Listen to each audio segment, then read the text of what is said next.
সোনার সংসারে সব বন্ধুদের স্বাগত। আজকে আমি বন্ধুরা চিকেন রান্না করে দেখাবো।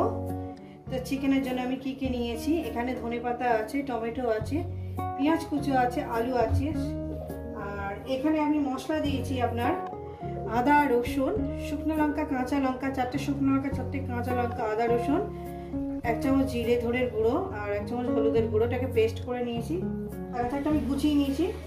আর এইটা হচ্ছে বেতো শাক, চিকেনটা হচ্ছে বেতো শাক দিয়ে চিকেন। বেতো শাকটাকে আমি ভাপিয়ে আর এইভাবে একটু বেটে নিয়েছি, ঠিক আছে। আর চিকেন, এই যে চিকেন আছে আপনার, এই আমার লেগেছে। রেসিপিটি শুরু করার আগে বলবো বন্ধুরা লাইক করবেন, শেয়ার করবেন। নতুন নতুন রেসিপি দেখতে গেলে আপনারা চ্যানেলটাকে সাবস্ক্রাইব করে নেবেন। চলুন শুরু করা যায় ঠিক যেভাবে খাই। প্রথমেই বলবো আমি গ্যাসটা ধরিয়ে আলুটাকে ভেজে নেব। গ্যাস ধরে দিয়েছি, কড়া আমি বসিয়ে দিয়েছি, কড়া আমার গরম হবে। দিয়ে দেবো পরিমাণ মতন তেল। তেলটা আমার গরম হয়ে গেছে, দিয়ে দেবো এখানে লবণ,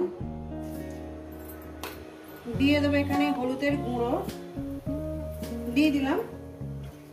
আমি আলুগুলো একটু লাল লাল করে ভেজে নেব। কত সবাই জানে আলুগুলো লাল লাল করে ভেজে নেব।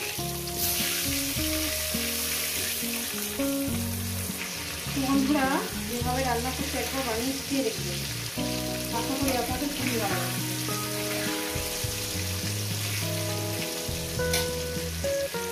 তো বন্ধুরা আমার আলুগুলো ভাজা হয়ে গেছে, দেখেন আলুগুলো আমি সুন্দর করে ভেজে নিয়েছি। আলুগুলো ভাজা হয়ে গেছে, আলুগুলো আমি তুলে নিচ্ছি।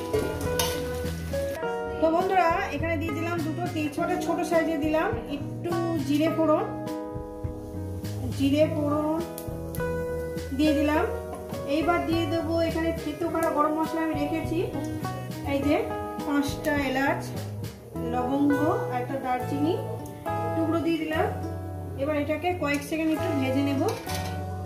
ভেজে নিয়েছি, এরপর দিয়ে দেবো পেঁয়াজ কুচো।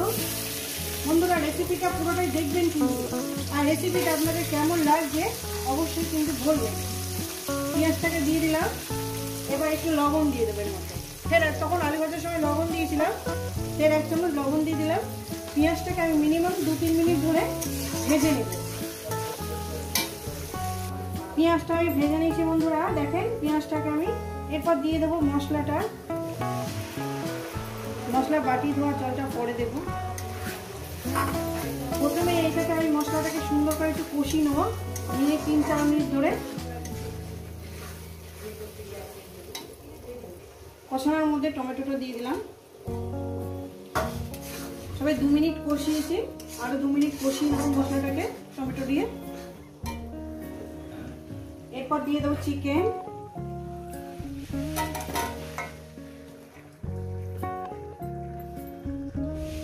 চিকেনটাকে দিয়ে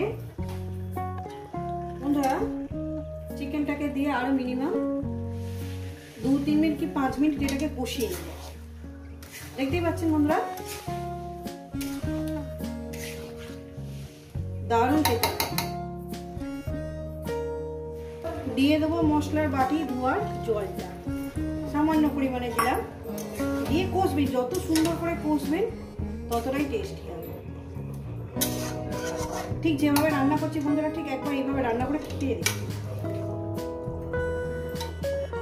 তো বন্ধুরা এরপর দিয়ে দেবো আমি আলুগুলো দিয়ে দিলাম।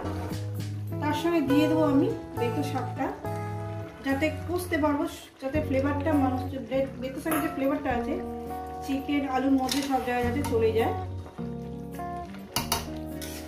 এইভাবে রান্না করে খেয়ে দেখবে। এবার আমি রান্না করবো মিনিমাম আরো 15 থেকে 20 মিনিট রান্না করবো বন্ধুরা। দেখছেন তো কত সুন্দর লাগছে, বিশ্বাস করেন খেতেও খুব সুন্দর হয় এইভাবে দেখে। তো বন্ধুরা দেখুন, দেখতে কত সুন্দর লাগছে না, বিশ্বাস করেন ততটাই খেতে সুন্দর।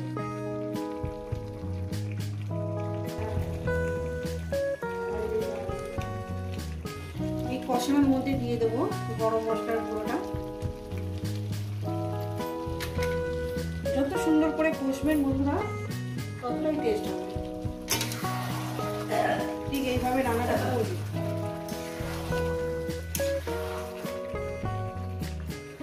তো বন্ধুরা বন্ধুরা দেখতেই পাচ্ছেন কত সুন্দর আমি কষিয়ে নিয়েছি।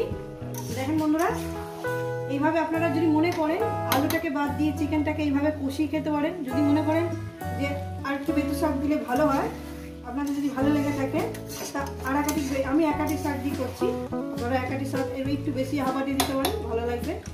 এখানে গরম জল আছে, আমি একটু গরম জল এখানে দিয়ে দিলাম।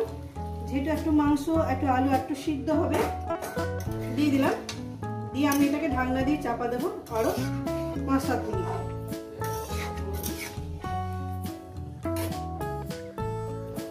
ঢাকা দিয়ে দিলাম, ফিরছি আরো 7-8 মিনিট পর।